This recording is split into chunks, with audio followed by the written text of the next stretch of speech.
Okay, stay. Hi.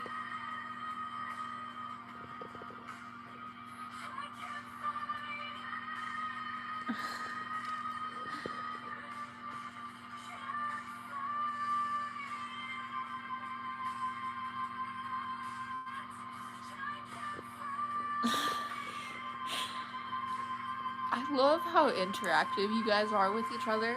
It's awesome. Anyway, how's everyone doing? Hope everyone's doing okay.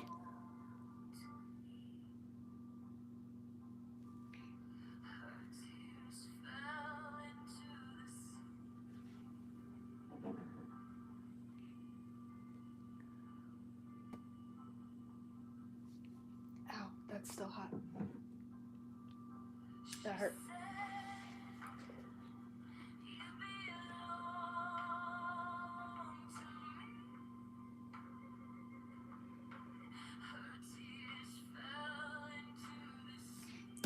Hope everyone's had a good week so far.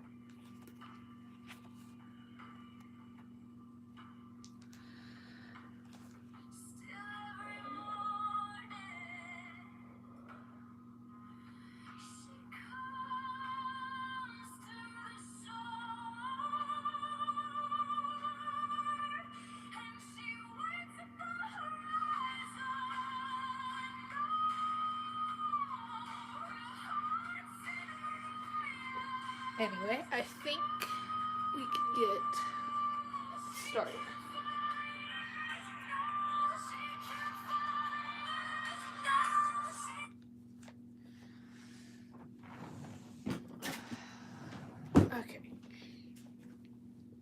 grab your storykeeper's cup, grab a stuffy or a pet, grab a blanket and snuggle up because it's story time.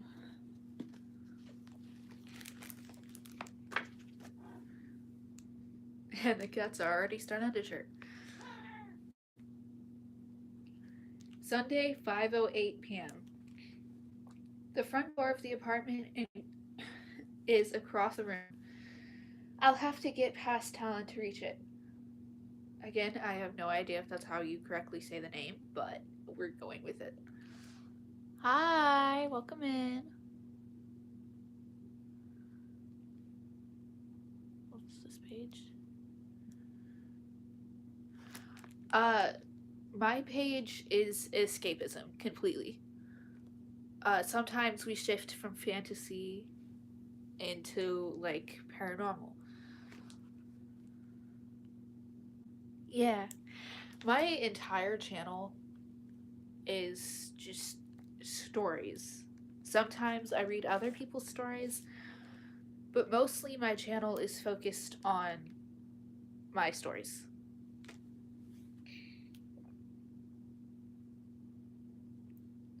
Yes. Yes, I do. Also, I am so happy about what's coming Saturday. I spent so long on that. Yeah. Anyway, let's get back to the story before I get completely distracted. Once again, Jasmine says intensely, Talon, can it wait? Talon answers, clearly uncomfortable about taking her eyes off me. I decide to take a step to see how she reacts. I'd appreciate it next time if you'd ask before you use our living room for tutoring, Jasmine says in a huff, and closes her door. Talon turns and stares at me, clearly bewildered. For God's sake, Talon, I whisper, do you really think I would hurt anyone? But the pictures. I start to whisper fast, desperate to make her understand before she screams for help. She was dead when I found her, and someone took a picture that made it look like I didn't. I just hope Jasmine doesn't hear doesn't have her ear pressed to the door. Can't we talk someplace more private? Talon stiffens. Does she think that maybe this is my way of getting her alone so I can stab her too? Callie Carson, serial maniac on a liver.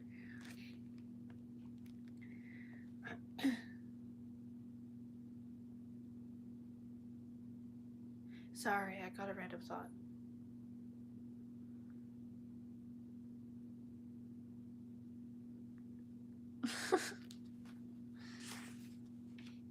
Okay. Talon has definitely been watching too much CSI. I almost read that backwards. I pat my pockets and turn my palms out, showing her that I'm not carrying any weapons. Talon, please.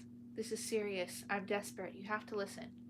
She gestures to the couch and takes a seat on the other side of a small coffee table.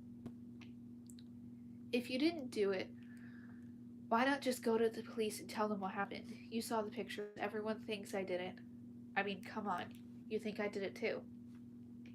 Talon averts her eyes, more or less confirming what I've said.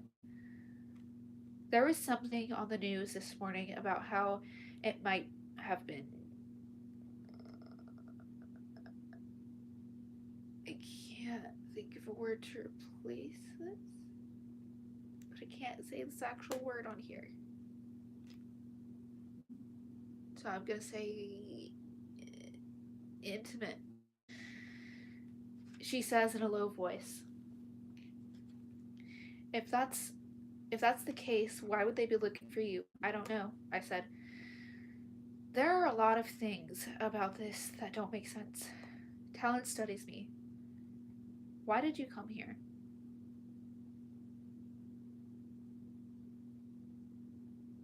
Sorry, I'm listening to the cats.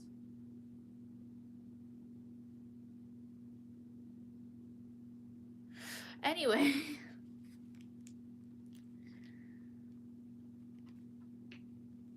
last spring, a few weeks ago at the Pace show, something happened between Dakota and Catherine. Like for a couple weeks, they were completely icy to each other, didn't speak, wouldn't even look at each other. Dakota wouldn't even come into the cafeteria at lunch. I know they fought a lot, but this time it was different. It went on for much longer and seemed more serious, and then it went back to normal.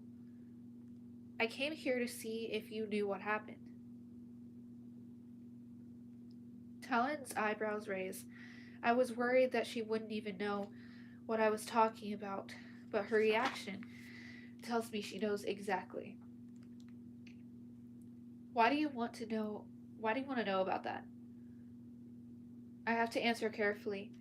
I don't want her to think that I may be trying to pin Catherine's crime on Dakota. I heard something. Hang on, tea break.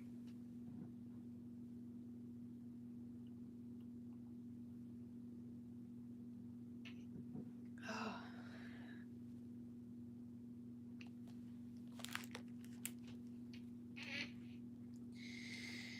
Where was I? The faint lines around Talon's eyes deepen and she slowly nods her head. It was really personal, Callie. I can't imagine how it would have had anything to do with Catherine getting unalived. It would be pretty far fetched, don't you think? I'll be right back.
Okay, I'm back. Sorry, I heard Bruce being mean again. Anyway,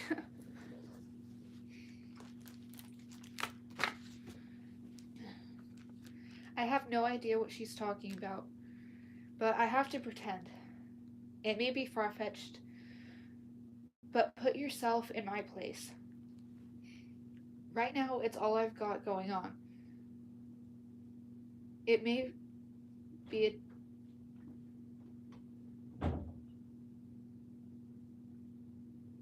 Oh, you guys fell.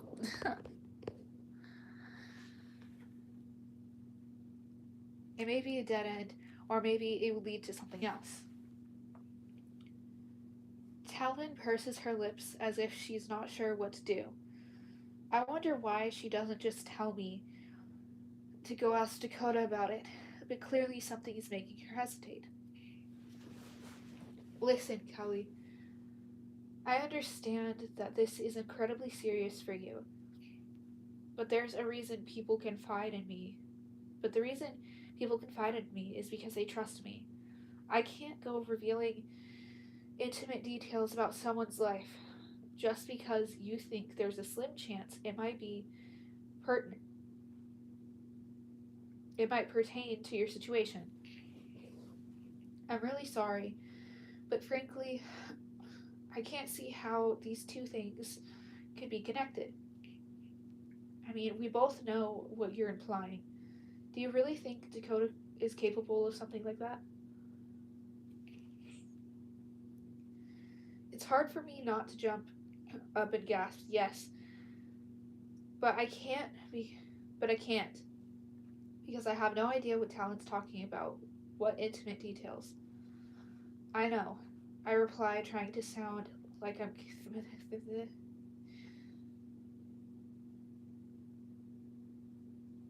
What?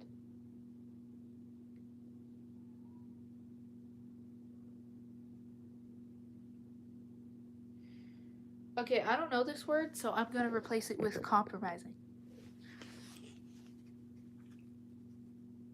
Or, wait.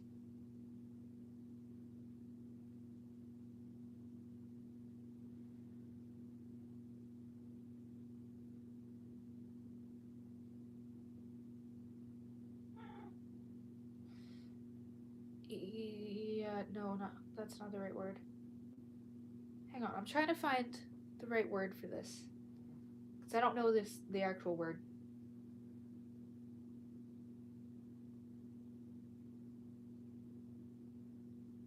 Let's just say upset. Without sounding like I'm upset about the situation she's in. I don't want to betray anyone's trust. It's just they ran out. They ran so hot and cold. Who's texting me? Okay, I'll text them later. What do you expect? They're rivals. If it wasn't for Catherine, Dakota would be the queen. If I could just keep her talking. But what happened before the Pace show felt different, more serious. Talon lets out a sigh as if she's torn. Yeah, I read that right. About what to do. Well, I guess the only other person you could speak to is Griffin himself. Griffin? The bedroom door opens and Jasmine comes out. She looks at us and frowns. If Talon's tutoring me, why aren't there books open on the coffee table? I've raised her suspicions and put Talon in an awkward situation. And who is this Griffin person? Jasmine goes into the kitchen and I hear water running. Talon leans closer to me and whispers, "You have to go. You know the police want anyone who sees you to report it." I could get into really big trouble for this. I slowly start to rise and whisper. Hang on, I hear the bean. Bitch, stay. I'll be right back, because the bean's whining.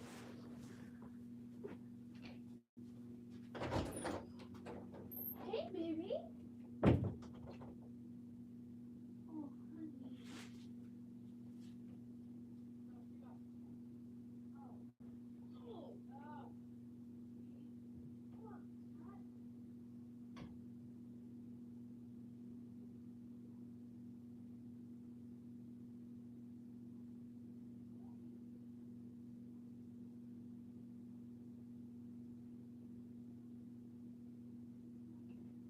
No, no, Bruce. You can come in here. There you go, Beanie.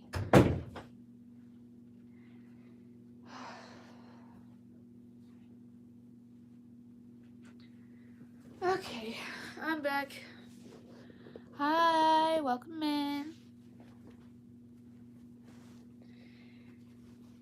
Beanie. Okay, let's get back to the story.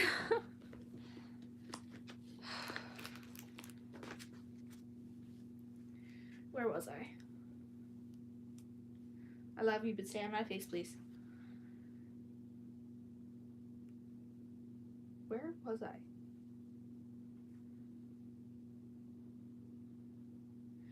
I could get into really big trouble for this. I slowly start to rise and whisper, I would have gone to Griffin in the first place, but I but I didn't know how to find him. Girl. Could you not? I understand you're cuddly right now, but damn.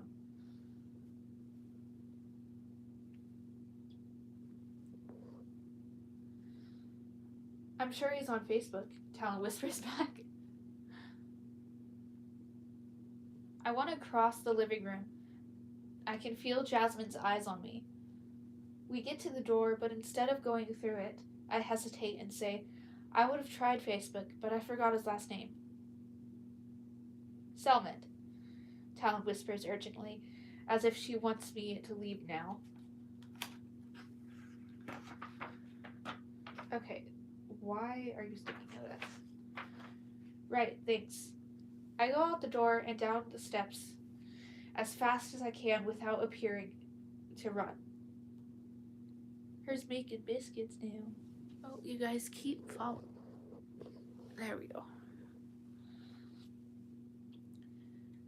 By the time I reach the sidewalk, I already decided that I can't go back to the bus stop. If Talon calls the police, I'll be too easy to spot there. Besides, I have to get to a computer.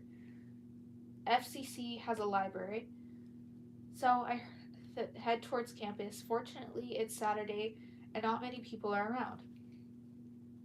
I find the library. At a computer inside, I settle down, sign into Facebook, and search Griffin Selman. A page comes up with a photo of a guy with longish straight blonde hair. He's wearing a white Oxford shirt, a plaid shorts, and standing on a deck of a sailboat, looking as if he's posing in an ad. The message beside the picture says Griffin Selman only shares some of his profile information with everyone. If you know Griffin, send him a message or add him as a friend. Under groups, it states Meadow School. Sorry, I read that wrong. Bingo. It's a private school nearby. Suddenly, a chat box opens on the screen, and I'm staring at a photo of Mia. In the chat box, she types Callie. I freeze, realizing I've just made a mistake. Now that I've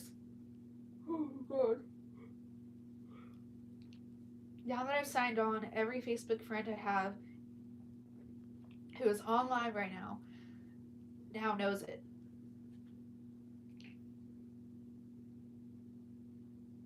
Sorry, Bruce is trying to get into my sister's room. Mia, is this you? Oh my god, where are you? Callie, not important. Mia, the police are looking for you. Callie, I know. Mia, why are you hiding? Callie, I didn't do it. Mia, we have to meet face to face. Before I can answer, the screen starts to populate with chat boxes from other kids I know. The news that Callie Carson is online is spreading fast. I have to get off. I hate the way people toss around the phrase dysfunctional family and make jokes out of it. I remember one about someone putting the fun in dysfunctional. I don't mean to be a downer, but it's not funny. Not if you really live in one. When Dad and Sebastian went at it, Mom couldn't or wouldn't leave. Maybe she believed that if she stayed, it would stop things from really getting out of control, or maybe it was to be around in case someone got hurt or needed care, or maybe it was simply that this was her family and she was part of it. Everyone who knew us knew that it was slowly destroying her, even before the night Sebastian assaulted Dad with the 2x4. Mom had begun Mom had begun to come apart. There were days when she couldn't get out of bed and days when she could only sit zombie-like in front of the TV. The house became filthy, meals weren't prepared. In a bizarre way, the last okay, just loaf up, I guess. In a bizarre way, the last fight between Sebastian and Dad was both the end and the beginning. It was the end of the war in our family and the end of Mom's hopes. But it was the beginning of her new role as a caretaker. It gave her a purpose and a reason to get out of bed in the morning, even if caring for her husband, caring for her husband was in its own way a prison sentence. And that, my beautiful raindrops, is the end of chapter 17.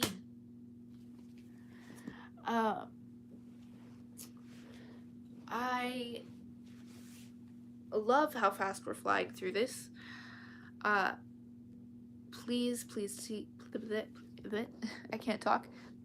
Please tell me your thoughts and theories in the comments. I absolutely love reading your thoughts and theories, and I'm always in those comments. I will try to be back with chapter 18 tomorrow, but I cannot guarantee it, but I will try. But until then, good morning, good afternoon, and good night, my beautiful raindrops. Stay spooky, stay weird, stay dreaming, and don't let the Maeve cats bite.